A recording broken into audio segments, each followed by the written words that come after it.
Good morning, everybody. Welcome to the PTI Nights Daily Show. Happy Thursday morning. Hope your morning is off to a great start. My name is Alan. I'm happy to be your host today. Currently have the pleasure of serving as the Chief Operating Officer here at ICE and a faculty member on our Fitness Athlete Division. We're here on Thursdays. We talk all things leadership Thursday, small business ownership, practice management, that sort of thing. Leadership Thursday also means it is Gut Check Thursday. This week we have a 17-minute AMRAP, as many rounds and reps as possible in 17 minutes of the following: 21 plate ground to overhead. RX weight there for guys, 45, for ladies, 25. So grabbing a bumper plate, hinging down, tapping one side of the plate between your feet, and then up and overhead, almost like a snatch. Moving into 15 cals on the rower for guys, 12 for ladies, and then finishing with a small dose, 9 burpees to plate. So looking for somewhere between 3 to 5 rounds of that. Great workout for home, the garage, the basement, the clinic. You just need a rower and a bumper plate. Great to maybe take out to the park as well and sub the row for some running or something like that. So that is Gut Check Thursday.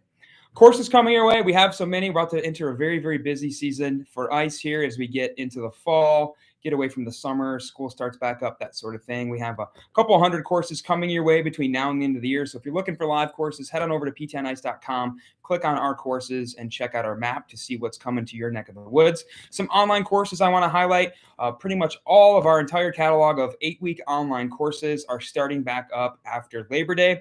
So if you don't know about our online courses, they are 8 weeks online. They are synchronous, which means that you meet with us every week. They are not completely self-study, a mixture of lecture, of reading, of homework, and of live meetups. They're meant to simulate the feeling of a 2-day live course, but stretched across 8 weeks to make it a little bit more accessible, save you a little bit of money on travel. So online courses, pretty much, like I said, all of them are starting after Labor Day. We have ICE Pelvic Online. That's our entry-level online pregnancy and postpartum course. That's going to start September 4th. We have Fitness Athlete Essential Foundations taught by yours truly, Mitch Babcock, Kelly Benfey, and Guillermo Contreras. That's going to start September 11th. The very next day, September 12th, Brick by Brick is going to start. Very relevant course to this day of the week, to Thursdays. We talk all things practice, startup, and ownership and management in that course. Injured Runner Online also starts September 12th, and then Virtual ICE will open back up September 26th for our next quarter of enrollment. So let's get into today's topic. Let's talk about how do we get better at when a patient reschedules, cancels, or no-shows. I want to talk today about 3 main topics. I want to talk about what are the average no-show cancellation rates, what we would call an arrival rate across the country, across physical therapy, what's normal, what's abnormal. I want to talk about how to improve those arrival rates, and then I want to talk about how to get paid when somebody does not show up for those appointments. So let's start at the beginning and let's talk about what is a normal rate. If you have been practicing physical therapy for a while, if you have been practicing in a traditional clinic, you may have heard that the common recommendation for the maximum arrival rate is about 93%. That is to say that 93% of your appointments show up for their appointment that day.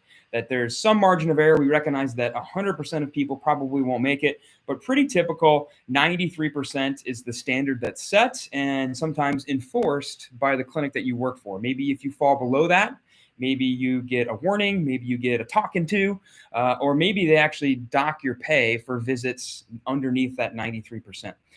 What's awesome about this topic is that we actually have a lot of research, surprisingly, supporting the numbers that I'm about to tell you. So we have a great survey back from 2015 of about 7,000 outpatient physical therapists. This is from Bo Kinski and colleagues. Sorry if I mispronounced this. Of 7,000 outpatient PTs, looking at a couple of different things. Looking at finding the average cancellation no-show rate, but also finding what things seem to help fix that. So across the country, we see an average no-show cancellation rate of actually about 10 to 14%. So thinking you may have been told 93% is the gold standard, in reality, somewhere between 85 to 90% is actually probably more realistic. That if you had 10 patients scheduled for the day, you could expect maybe 8 of them to show up for the appointment. That you could expect maybe 1 to 2 appointments to be unfilled. I like this survey because it goes a couple levels deeper. It asks why. Now, knowing that rate, knowing that 10 to 14% rate, why do people not show up for their appointment? What is the number one cause? The number one reason why patients do not attend their appointment is not that they can't afford it, Not that they don't like you, it's that they forgot, and that the clinic that they went to physical therapy to had no reminder system. So that's a huge error. That's a very easy fix. When we delineate outpatient physical therapy from hospital-based outpatient physical therapy, so private practice versus hospital-based, we see that hospital-based clinics actually have about double the no-show cancellation rate of a private practice clinic. Why is that? I would imagine it's probably due to having a modern reminder system. But again, that number of 93% isn't the gold standard that we think it is. In private practice, we can expect maybe 85 to 90% arrival rate, a little bit lower in hospital-based, maybe 75 to 80% arrival rate. Now, this survey looked at the concept of a multi-method reminder system. What does that mean? That means that the patient received multiple reminders across multiple communication methods, that they usually received some sort of automated phone call reminding them of their appointment. They received probably a text message, and then maybe also an email message. So they received 2 to 3 different reminders ahead of their appointment across different modalities, basically reminding the patient as much as possible of their upcoming appointment.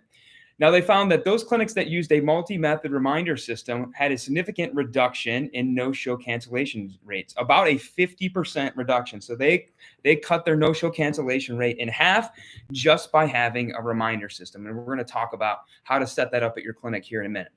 The second reason that clinics did better with no-show cancellation rate was those clinics who had a 24-hour appointment change policy. That is, inside of 24 hours, you will be penalized if you cancel or reschedule or no-show your appointment, versus if you give more than a 24-hour notice that you need to reschedule your appointment or otherwise cancel it.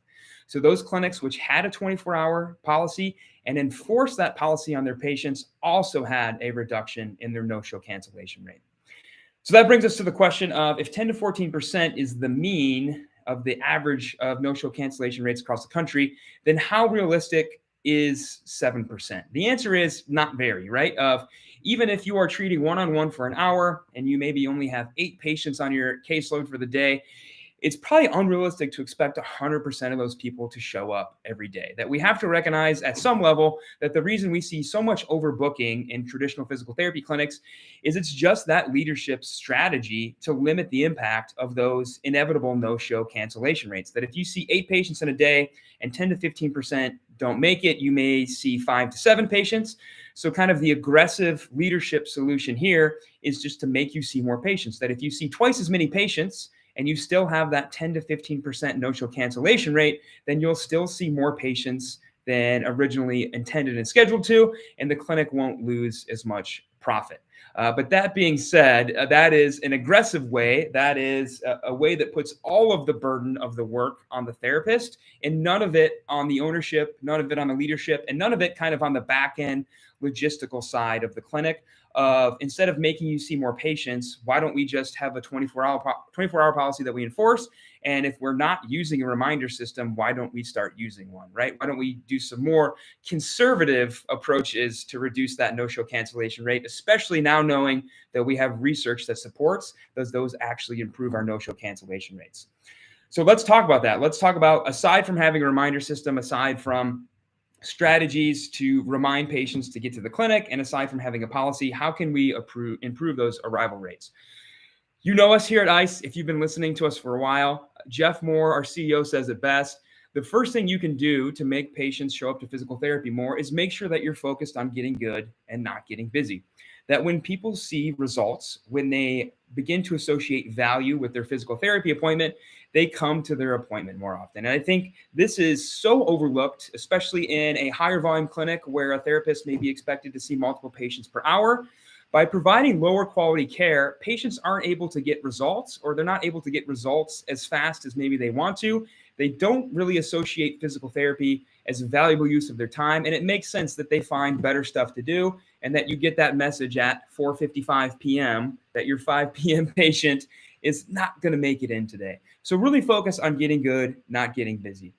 We also need to recognize that people are not stupid. When they show up to PT and they see that you are working with 3 other people at the same time, and you have forgotten about them in the corner at the TheraBand station or on the recumbent bike or the pulleys, again, that really begins to lower the value proposition that patients have with physical therapy. And it's not surprising, again, that they begin to find better stuff to do with that hour of their time.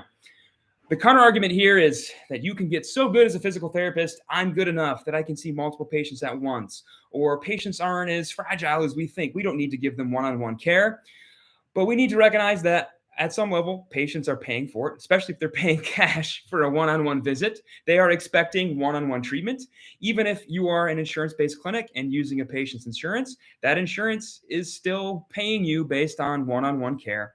And not only that, but the patient expectation is that you're going to give them the care that they need.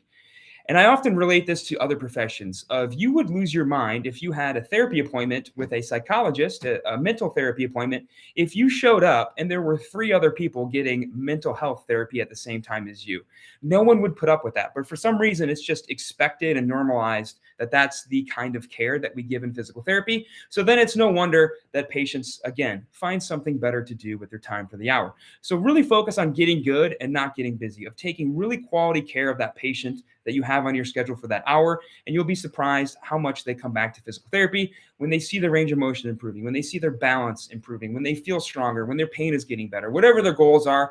As they can see progress towards their goals, it's much more likely that they're going to come back to physical therapy. And I think that is often overlooked. My second point with improving arrival rates is to leverage technology. Implement that multi-method reminder system. It's 2023. There is no reason why your clinic does not have automated reminders. Text, email, phone, whatever. It's all built in to a modern EMR. If your EMR does not do this, you need to get an EMR that does this. If your front desk person is still calling people by hand to remind them of their appointment, you're a little bit behind the curve, right? Leverage technology here to do the work for you so that you can focus on treating your patients while the technology sends out those reminders for you. We need to recognize that people are busy and that the more we can be prominent in front of mind with reminders, the more likely people are to attend their appointments. We have research that supports this, right? We can cut these no-show cancellation rates in half with a multi-method reminder system. But also, it gives the patient a chance to reschedule if they know they already can't make it, right? When they get that text reminder, when they get that phone call, when they get that email, it gives them multiple chances to reschedule. And if they don't, it also kind of builds the case for you against them that you gave them plenty of chances to reschedule and they still did not. And that makes it a little bit easier to charge them money, which we'll talk about in a few seconds here. So remember, we can cut that rate in half, that no-show cancellation rate in half with a multi-method reminder system.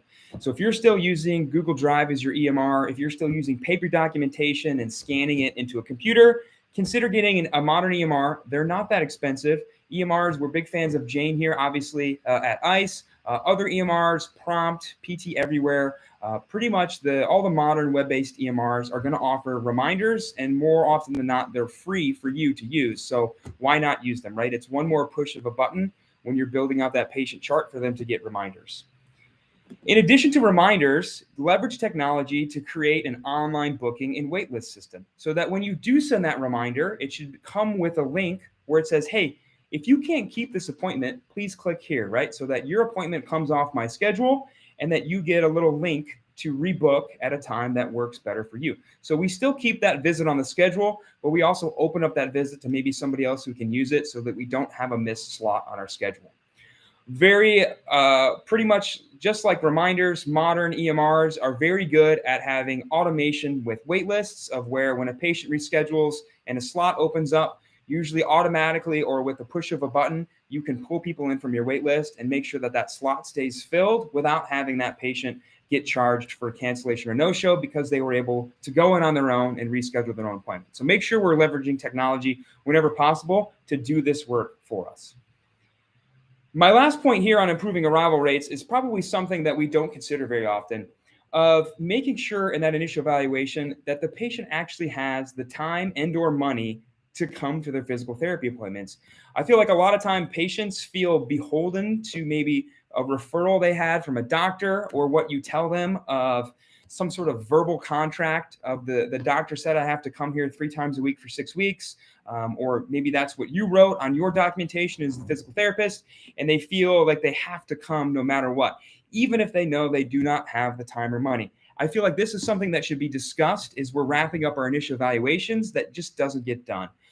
As we're building the bike for that patient, we're explaining our findings, we're demonstrating that we can help that person reach their goals by showing them some improvement in that first visit. And as we begin to discuss what that plan of care might look like, also making sure that the patient is on board, right? Including the patient in that conversation of, hey, Diane, this seems to be a pretty irritable tendinopathy. I think I would like to see you here in the clinic twice a week, probably for at least the next 4 weeks. And instead of stopping there, take it one step further. How do you feel about that, right? What do you think about my plan for your care?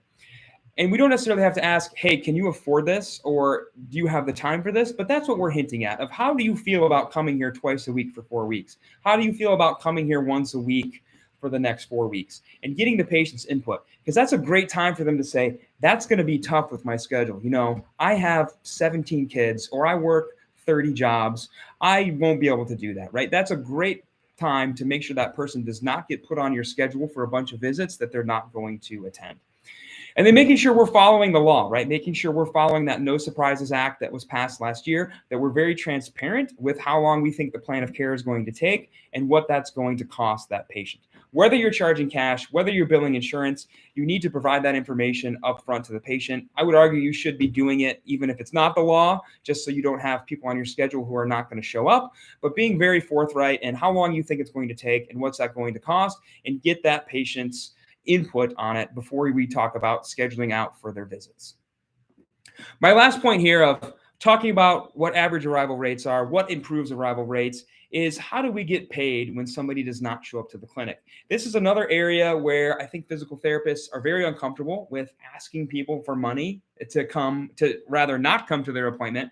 And it's an area where, again, when we look at the research, what improves arrival rates? Multi-method reminder system and having a reschedule cancellation policy that is enforced. If you don't enforce it, you can't get paid for these missed visits. And if you try to enforce it like halfway through the plan of care, the patient is probably going to be upset. Versus if you're straightforward from the start in your intake paperwork and with your expectations before they begin physical therapy, it's not as jarring to that patient when you charge them for that canceled or rescheduled appointment. So remember, combination of a reminder system and a clearly stated 24-hour rescheduling policy that's enforced are the keys to reducing your no-show cancellation rate by as much as 50%. So first things first, create a policy. What do you want your policy to be? Make sure that policy is very clear, very transparent, and that patients see it before they actually come to the clinic. So for us here at Health HQ, this is the first thing that patients see when they go through their intake paperwork. They see our cancellation no-show policy. They see our rates. They know what they're going to be charged. If they don't have insurance, they know the maximum they can be expected to pay out of pocket if they do have insurance, and they're going to see what they can be expected to be charged if they cancel or reschedule an appointment within 24 hours. So ensure you have a policy, make sure it's actually written out, make sure that it gets in front of patients before they commit to a plan of care, and then decide on what you want to charge that person. Decide on what your rate will be. I would argue it should be what you would want to get paid for that hour, even if the patient had come. A lot of clinics will have what I would call a dinky, kind of a really lackluster enforcement policy where maybe if you don't show up to your appointment, you're charged $10 or $15. That's really not enough for people to have skin in the game. Of being charged $10 or $15, especially if you don't actually enforce it, is really not going to set the expectations for your patients the way you want it. For us, we want to be sure the therapist gets paid as if they had seen that patient, even if the patient no shows or cancels. So we charge $75 and we enforce it, right? How do we enforce it? Well, you should probably start obtaining payment methods before the plan of care begins. So again, somewhere in your intake, transparent, clear, laid out, should be what you charge for cancellation, a no-show, a reschedule, the amount, and that you should take payment method and have that payment method on file even before the initial evaluation happens, so that even if they don't show up to the evaluation, your therapists are able to get paid for that hour. And then actually enforce it. You have to enforce it. You have to rip the Band-Aid off and actually do it. If you don't do it until somebody has done this to you 19 times, it's going to be difficult to actually start enforcing it because you've let them get away with it so many times. Maybe your personal policy in your mind is that everybody gets one freebie. Whatever that is, stick to that and then start actually enforcing it. What you'll find is that when you enforce it, guess what? The first time that patient gets charged that money, guess what they never miss again? Physical therapy. Or they reschedule so that they don't leave an empty spot on your calendar book. So recognize that we have to enforce this. Yes, it's uncomfortable, but the more you do it, the sooner you do it in the plan of care, the more you'll find patients will either adhere to it or they might decide therapy with you is not for them, and that's okay too, because the end result is we want people on our schedule who are actually going to come to physical therapy. We need to recognize that this is not unusual. Oftentimes we said, well, this isn't something physical therapists do. They don't charge people for not coming to appointments. Literally every other industry on the planet does this, right? When you make an appointment to get your haircut or whatever personal beauty grooming thing you do, they have a reschedule, cancel, no-show policy where if you don't show up to your appointment for whatever reason, you're probably going to get charged a little bit of money. Massage therapists do this. Lawyers do this a lot. You have to pay money up front to even talk to a lawyer, right? You have to have that retainer money on file. Dentists do this. Other healthcare providers do this. This is very, very common across a wide range of industries, except for physical therapy. People often ask me, why do you think that is? I think it's because we spend a lot of time with our patients and we begin to almost view some of our patients maybe as friends or at least acquaintances, which makes it that much harder to begin to charge that person for missing a physical therapy appointment. So we need to recognize that, yes, it is difficult, but again, every other business does this. Every other industry does this. The sooner and more comfortable you get with enforcing this, the less awkward it's going to feel. And remember, leverage technology to fill those missed appointment slots so that ideally the therapist still gets paid for that person not showing up, but maybe they can also fit another patient into that spot still. I love when I pull up our schedule and I see that somebody has canceled, they've been charged for it, and we've been able to pull another patient from the wait list to fill that same slot. That therapist came to work here that day thinking, I'm going to see 7 people, and they actually got paid as if they had seen 9. That's fantastic, right? That's way better than systems where you may be expected to clock out if a patient doesn't show up and not get paid at all for your time, or you may be expected to clean the toilets or something like that in that missed time versus actually getting paid for that time and either being able to use that time for whatever you want or trying to fit another patient into that slot. So remember, it's really important here. This is all an and, not or situation, that there are different components to this that we need to implement. It's not just we need to charge people for not showing up. It's not just we need to have a reminder system. That we need to understand that at some level, having 100% arrival rate is unlikely. People not showing up is unavoidable. Weather, kids, family emergencies, that sort of thing. But there are things that can be done to reduce those rates. They're not unavoidable. That we can deliver great outcomes to patients so that they do not find other reasons and other things to do instead of coming to physical therapy. We absolutely have to get with the program and begin to leverage technology, begin to send these reminders out if we're not doing it already, begin to use technology to have a waitlist system so that we can fill empty slots quickly, create and actually enforce a policy, get credit cards on file, begin to actually charge people for not coming to those appointments, hold them accountable, hold their feet to the fire, but also recognize and have that conversation early on of what is realistic for that patient. Do they actually have the time and money to come to therapy 2 or 3 times a week? Or do we need to look at maybe, hey, I can see you once every other week, but you're going to have to be really judicious at home with your homework because you're not coming here as much. So having those conversations early and often in the plan of care so they don't come back to bite us later on. And then utilize technology to get paid for those visits and fill those empty slots. So reschedules, cancels, no-shows, not the end of the world. Things we can do better to get better at them, I should say. Leverage technology, enforce a policy. So I hope this is helpful. I hope you all have a fantastic Thursday. Have fun with Gut Check Thursday. If you're going to be at a live course this weekend, have a wonderful weekend with our faculty out on the road. We'll see you all next time. Bye, everybody.